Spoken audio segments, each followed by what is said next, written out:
우리 오늘 은혜하는 말씀은 민수기 35장 30절에서 31절입니다. 두 절밖에 안 되기 때문에 우리 같이 한번 읽어봅니다. 시작. 사람을 죽인 모든 자, 곧 살인하는 자는 증인들의 말을 따라서 죽일 것이며 한 증인의 증거만 따라서 죽이지 말 것이요 고의로 살인죄를 범한 살인자는 생명의 속전을 받지 말고 반드시 죽일 것이며. 아멘. 이제 지난주부터 우리가 친족 구속자로 오신 예수님에 대해서 살펴봤습니다. 여러분, 친족 구속자라고 하는 건 뭐라고 말씀을 드렸냐면, 만약에 우리 가족 중에, 우리 형제 중에 뭐랄까요, 남한테 빚을 줘서 빚을 못 갚은 거는 상관이 없는데 그 빚 대신에 자기가 노예로 이제 팔려가는 거죠. 그 빚 대신 이제 빚을 갚으려고 자기가 이제 그 집의 노예로 가는 겁니다. 이제 그런 경우가 많이 있었고요. 이스라엘에는 이제 그런 법이 있었고, 우리나라에도 그런 게 있었죠. 빚 대신에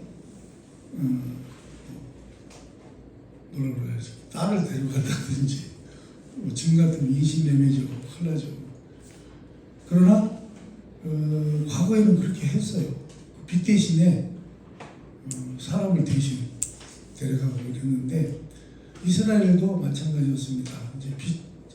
이제 지난주에도 말씀드렸지만, 우리가 인생이라는 게 다 잘 살지는 못하잖아요. 이렇게 살다 보면 어떤 사람은 잘 되는 사람이 있지만 또 잘 안 돼서 계속 가난하게 살다가 결국 그 가난도 지나치다가 이제 빚을 지게 되고, 빚을 못 갚아가지고 이제 나중에 어떻게 돼요?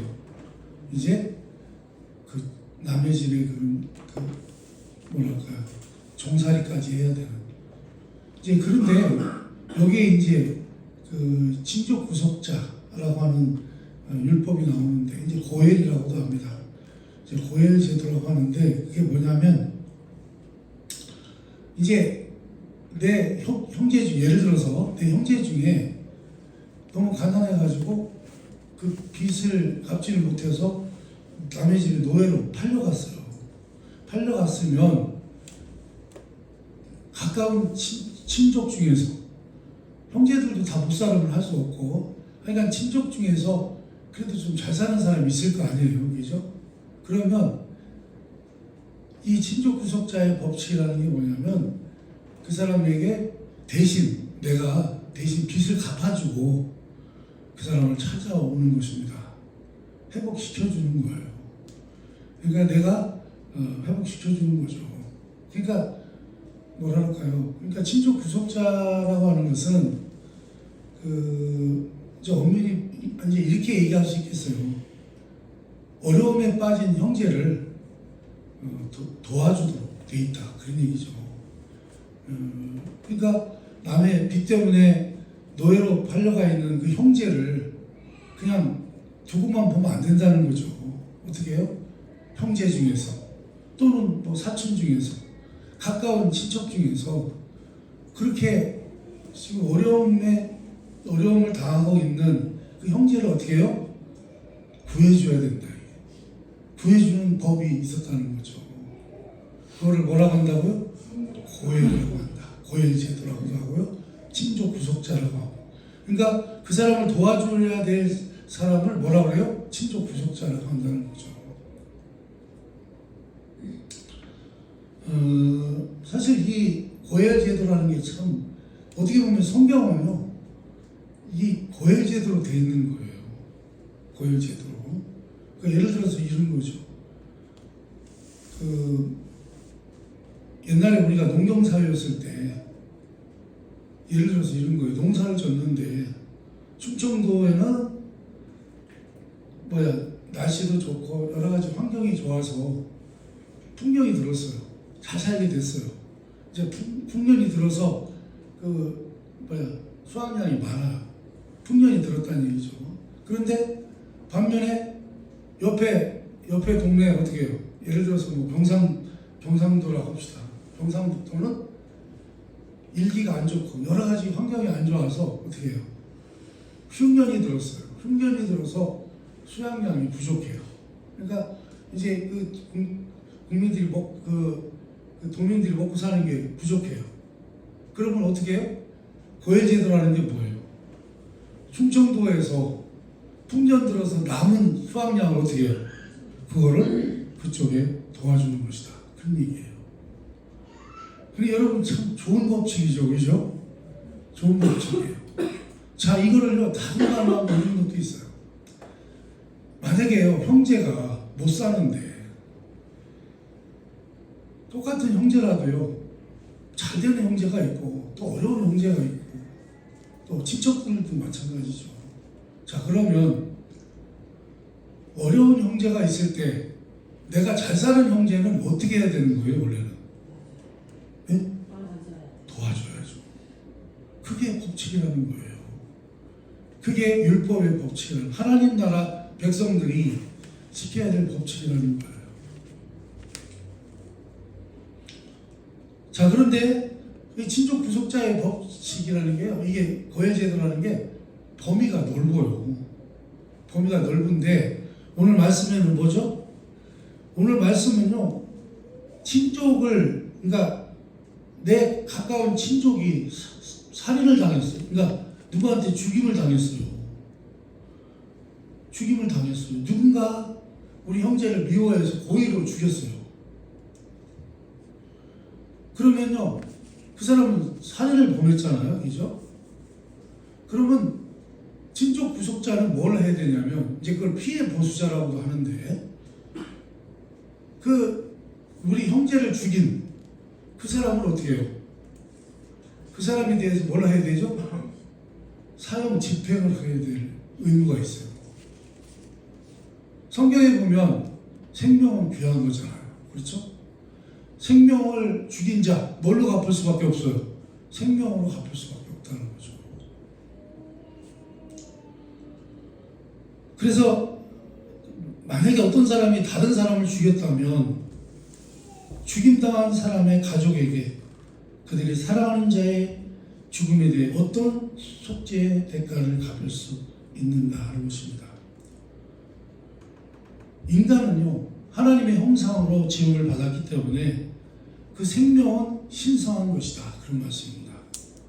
그래서 이것이 바로 우리 하나님께서 살인에 대한 중한 처벌을 정하시고 처벌을 폐지하지 않으신 이유라. 그런 말씀입니다. 그래서 생명은 뭘로 갚아요? 생명은 생명으로 갚아야 된다. 그래서 성경에 보면, 우리가 아직 민수기를 처음부터 안 읽었습니다만, 성경 민수기에 보면 이런 말이 나와요. 살인은 땅을 더럽힌다.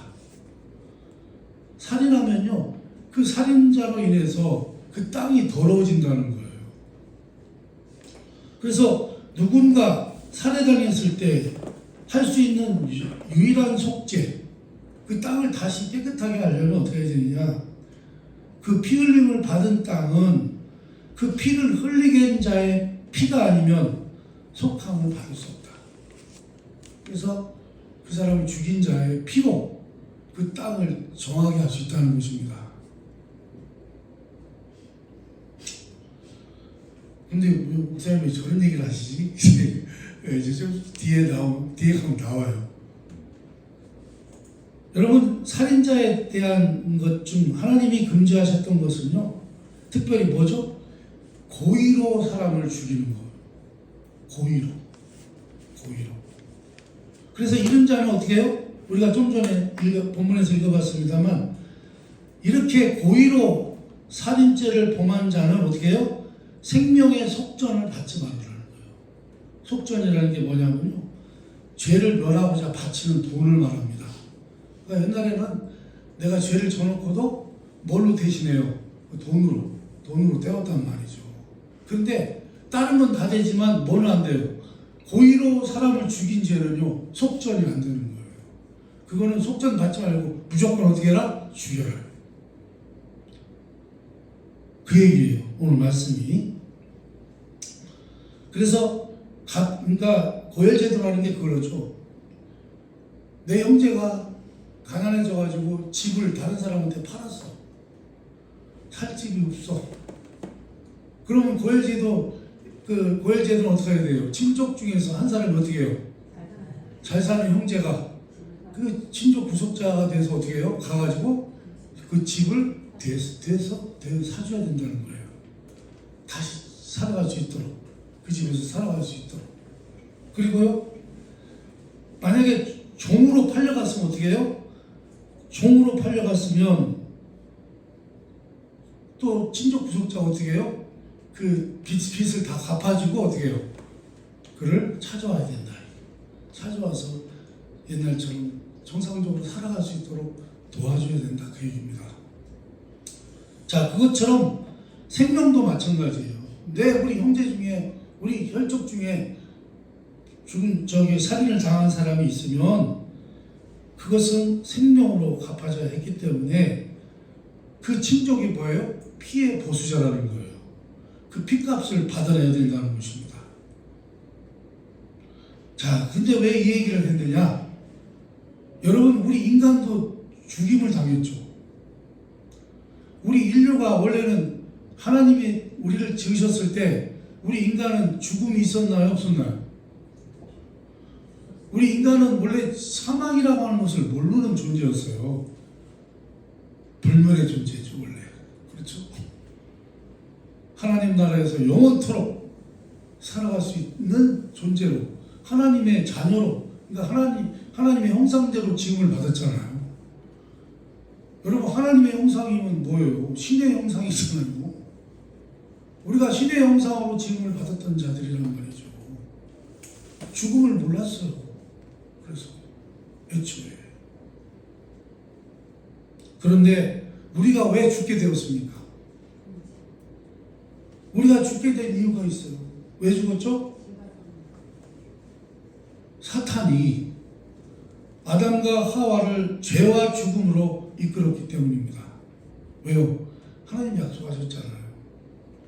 선악과를 따먹으면 종종 죽으리라. 그러니까 반드시 죽으리라 이렇게 말씀하셨단 말이죠.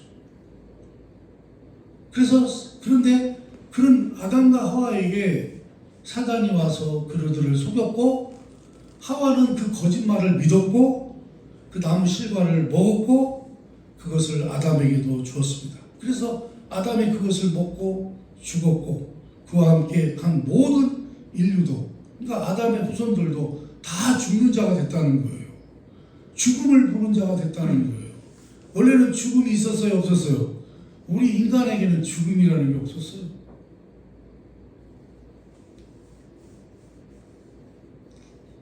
여러분, 그래서 우리 모든 인류가 다 죽게 됐는데 그 이유는 뭐예요? 인류가 다 아담의 후손이기 때문에 그렇습니다. 그러니 우리 인간을 죽게 만든 자가 누구예요? 이렇게 죽음을 볼 수 있게 만든 자가 누구냐는 거예요. 사탄이라는 거죠. 그래서 요한복음 8장 44절에 보면 예수께서 사탄은 살인자라고, 처음부터 살인한 자라고 말씀을 합니다. 그러므로 우리의 친족 구속자가 되신 예수님, 지난주에 살펴봤죠? 우리 예수님 이 땅에 왜 오셨어요?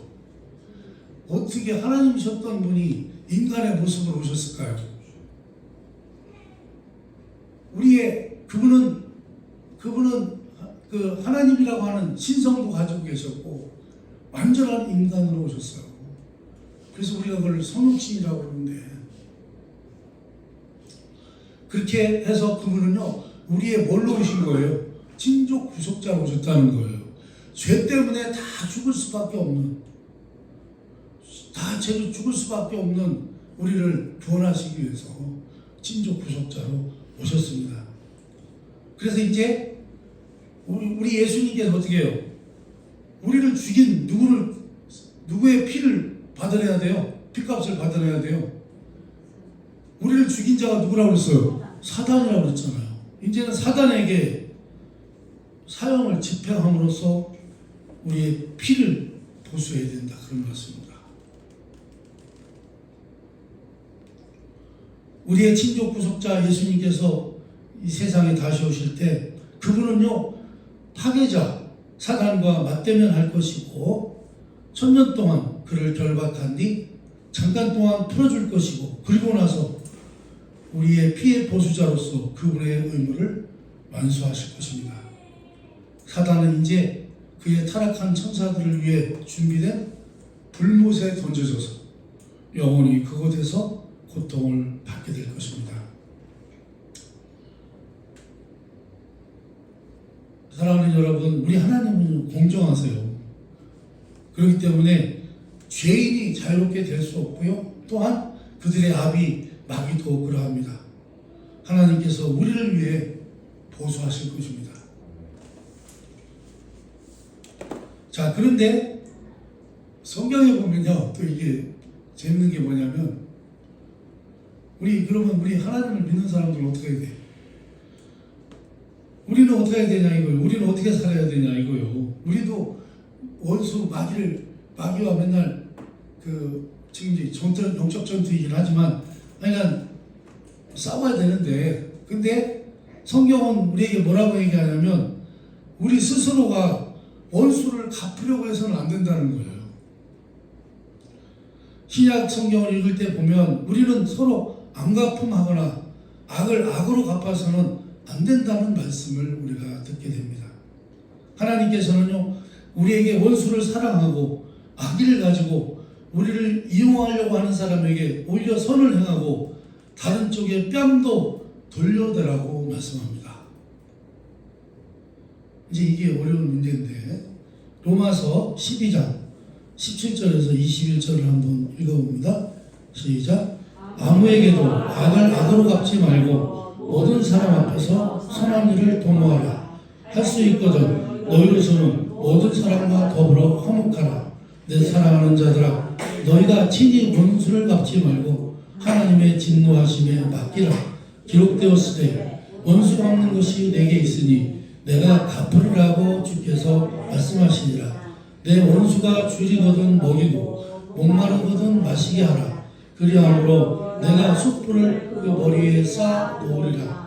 악에게 치지 말고 손으로 악을 이기라. 아멘. 그러나 이제 우리는 이렇게 역할을 해야 되고요. 그러나 우리를 구원하신 우리의 친족 구속자가 되신 예수님은요 하셔야 될 일이 또 있다는 거예요. 그분은 또 이 땅에 오셔서 뭘 하냐면 그것은 땅을 구속하고 그러니까 그 모든 거주자들과 침입자들을 쫓아내는 무슨 얘기냐면요. 이제 우리의 형제 중에 그 집을 잃은 그 집을 팔아먹은 형제에게 이제 집을 찾아주잖아요. 친족 구속자가.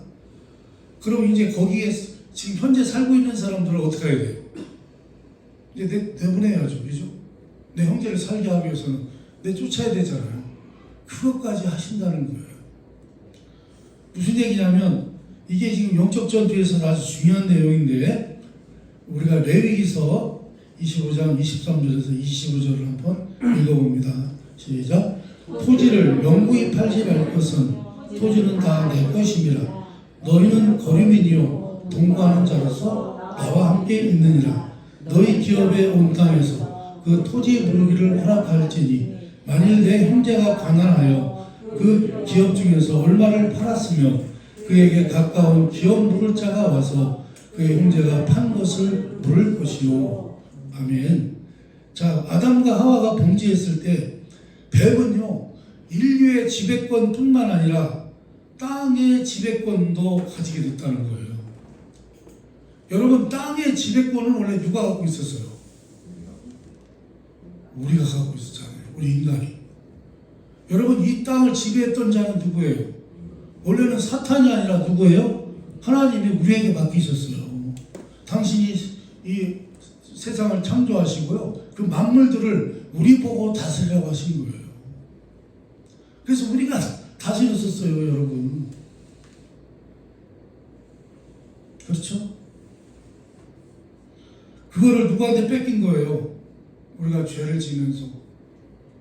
우리가 죄의 종이 되면서 우리도 사단의 지배 아래 들어갔고 우리가 다스리던 이 세상 땅까지도 우리가 빼앗겼다 그런 말씀입니다.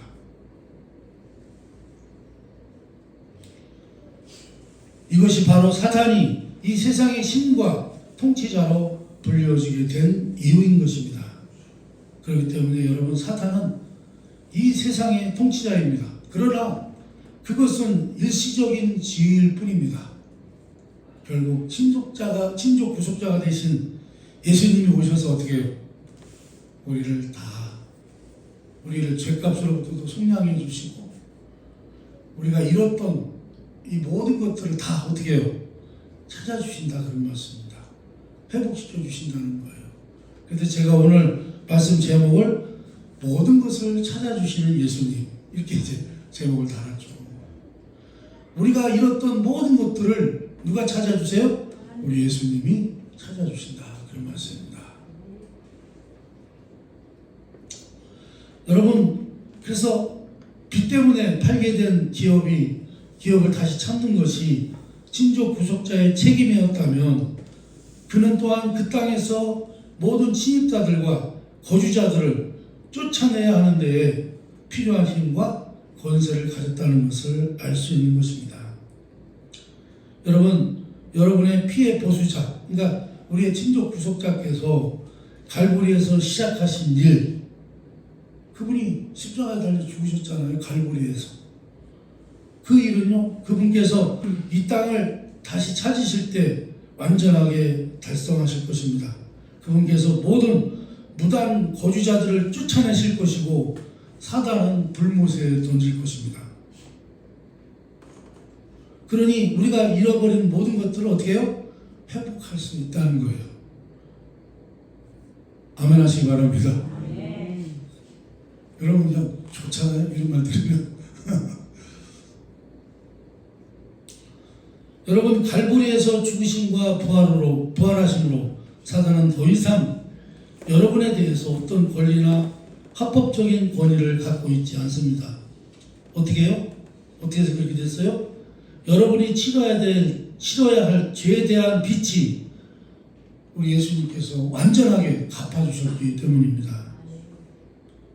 사랑하는 여러분, 그래서 예수님께서는요, 여러분의 죄를 대신 갚으신 것뿐만 아니라 또한 사단과 그의 정사와 권세에 대해서도 승리하셨다 그런 말씀입니다.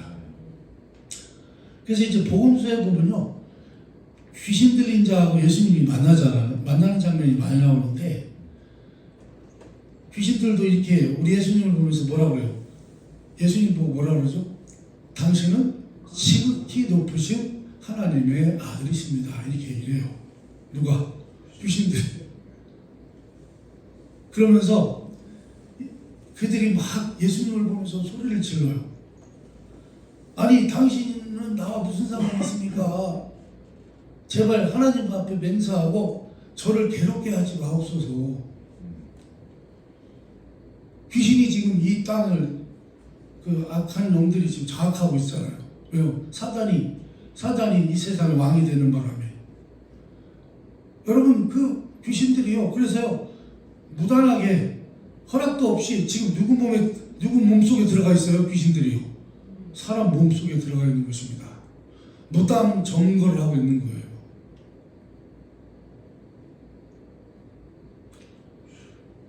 그런데 예수께서 이미 저에게 이르시기를 더러운 귀신아 그 사람에게서는 나오라 하셨기 때문입니다.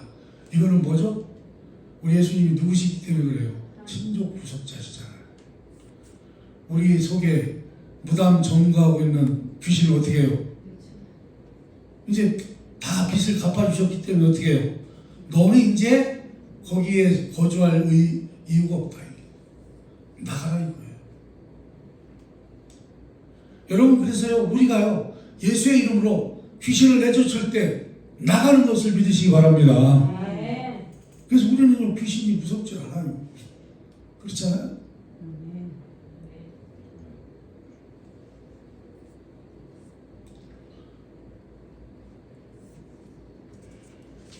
어떤 사람들은 그러죠. 아, 귀신이 어디 있어? 이렇게 이러는데. 여러분, 우리는요, 사실요, 예수 안 믿으면 우리 속에 누가 우리를 지배해요? 귀신들이 우리를 지배합니다. 귀신이 시키는 대로 하면서 사는 거예요, 인간들. 그들은 예수께서 자유케 하신 사람들을요, 포로로 붙잡고 있었습니다. 그러므로 예수님께서 그들을요, 이제 어떻게 해요? 밖으로 내쫓으셨어요. 나가! 이거죠. 그리고 어떻게 이 일을 하셨는가? 그분의 말씀을 한번 들어볼까요? 마태복음 12장 28절입니다. 한번 읽어봅니다. 시작. 그러나 내가 하나님의 성령을 힘입어 귀신을 쫓아내는 것이라면 하나님의 나라가 이미 너에게 임하였느니라. 아멘. 사단과 그의 무리들은요, 예수 그리스도의 힘과 권위를 알아보았습니다. 우리는 어떠합니까? 귀신들도 믿고 하나님 앞에서 떠는데 우리가 그분의 말씀을 의심하고 귀신들 앞에서 우리가 만약에 떤다면 얼마나 부끄러운 일이냐, 그런 말씀입니다. 여러분, 귀신을요, 내쫓으시기를 바랍니다. 괜히 귀신 앞에서 떨지 마시고. 여러분, 그리스도께 속한 자인 우리가 지옥의 귀신들을 만났을 때 어떻게 해야겠습니까? 우리는 그들이 무단 거주자인 것과 우리의 친족 구속자께서 곧 오실 거라고 하는 사실을 기억해야 합니다. 그들의 권능은 깨어졌습니다. 두려워하지 마시기 바랍니다. 우리는 죄의 포로로 잡혀 있었던 삶으로, 우리의 땅을 빼앗겼던 상황으로 친속 구속자가 오심으로 우리의 죄값을 다 치르심으로 다시 그 땅을 되찾게 될 것입니다. 주님께서는요, 그의 몸에 갈보리의 흔적을 가지고 계신 어린 양입니다. 갈보리의 흔적이라는 건요, 우리 예수님 십자가에 달려 죽으신 것을 말하는 것입니다. 그 흔적은요, 그분의 피 흘리심의 속죄로 말미암아 구속의 영원한 증거가 된다, 그런 말씀입니다. 우리 예수님께서는요, 뱀의 머리를 상하게 하셨습니다. 뱀은 사단을 의미하죠. 그래서 예수님께서 뱀의 머리를 상하게 하셨고요, 인간의 통치권을 강탈했던 그 속이는 자는 그의 모든 무리들과 함께 하늘과 땅에서 쫓겨나게 될 것입니다.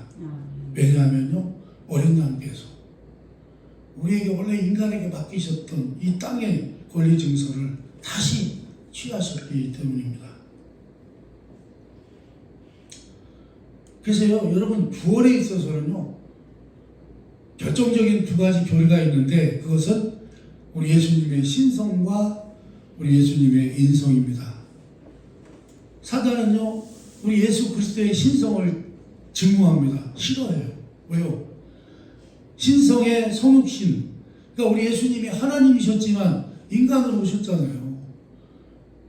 그것을 우리가 신성의 성육신이라고 하는데 그것만이 우리의 구속을 가능하게 하기 때문입니다.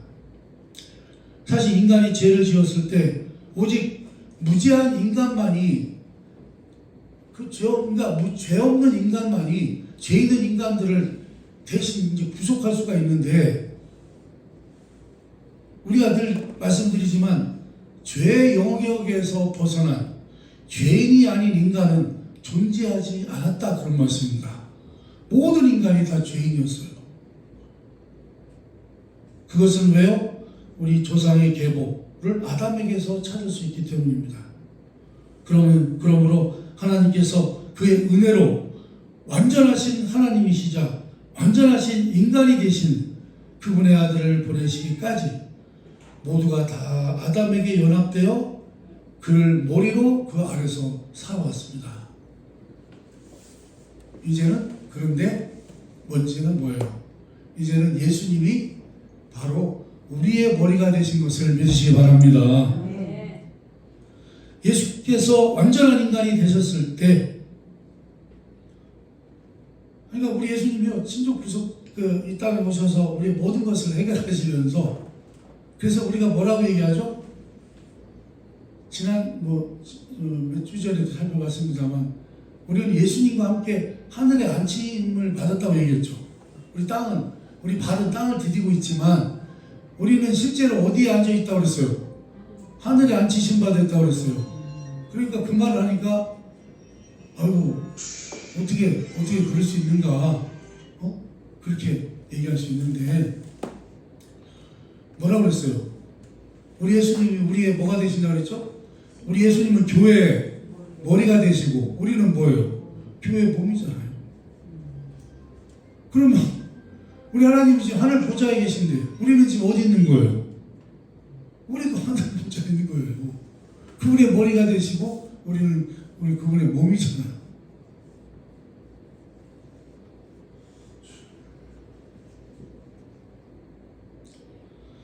여러분, 그래서 예수님께서요 완전한 인간이 되셨을 때 그분은 아담과 마찬가지로 마귀에 의해서 시험을 받으셔야 했습니다.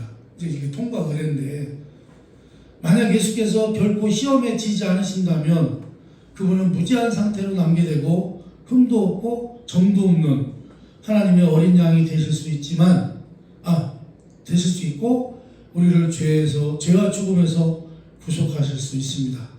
그런데요, 만약에 우리 하나님의 아들이 사단이 시험할 때 뭐라고 하죠? 네가 나를 경배하면 이 세상의 모든 것을 다 주겠다. 왜요? 지금 현재는 누가 이 세상의 왕이라고 그랬죠? 사탄이 왕이었잖아요. 그러니까 그걸 우리 예수님한테 준다는 거예요. 그러니까요, 만약에 예수님이 사단에게 경배를 했다면 어떻게 됐을까요? 인간으로 오신 우리 예수님에게 유혹할 때, 시험할 때, 그렇게 했을 때, 만약에 경배를 했다면 사탄은요, 마침내 그가 원했던 것, 하나님의 보좌보다 더 높은 위치에 보좌를 얻을 수 있게 되었을 것입니다. 사단은 거짓말이나 과장을 하고 있었던 것은 아니었습니다. 왜요? 예수님은 사단이 아담을 함정에 빠뜨렸을 때 세상에 그의 소나기에 들어갔음을 아셨기 때문입니다. 그래서 예수님은 그 자신을 위해서가 아니라 그의 일족을 위해서 그것을 다시 찾으셔야만 했다. 그런 말씀입니다. 그런데요, 적이 이겼나요? 사탄이 이겼나요? 이기지 못했습니다. 마귀도 역시 검을 뽑아들기는 했어요. 그러나 육체와 이기적인 자아에 대한 어떠한 호소도 예수님을 덫에 빠뜨릴 수는 없었다. 그런 말씀입니다. 예수님은 당신이 누구신지를 알고 계셨습니다. 그러므로 사단에게 자기를 증명하기 위해서 직접 성전 꼭대기에서 뛰어내리실 필요가 없었습니다. 주님은 자기 믿음을 아버지께 두셨습니다. 그래서 심지어 사람들이 하나님께서 갈보리의 십자가에서 예수님을 내주심으로써 그를 버린다고 말했을 때도 우리 예수님의 믿음은 여전히 아버지에게서 떠나지 않으셨다. 그런 말씀입니다. 여러분, 우리 예수님은 새 인류의 머리가 되신 것을 믿으시기 바랍니다. 우리 예수님 우리의 머리요. 그렇죠?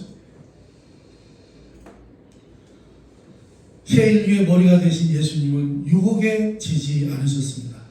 예수님은 승리하셨고 승리의 자로서 주님은 뭐라고 말씀하셨어요? 사탄아 물러가라. 한번 따라서 합니다. 사탄아 물러가라.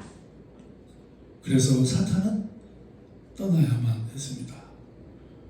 이제 원래 우리 거니까 우리가 찾아야죠. 사랑하는 여러분, 그와 같은 권위를 가지신 예수님께서 여러분 안에 계십니다. 여러분 그것을 믿으십니까?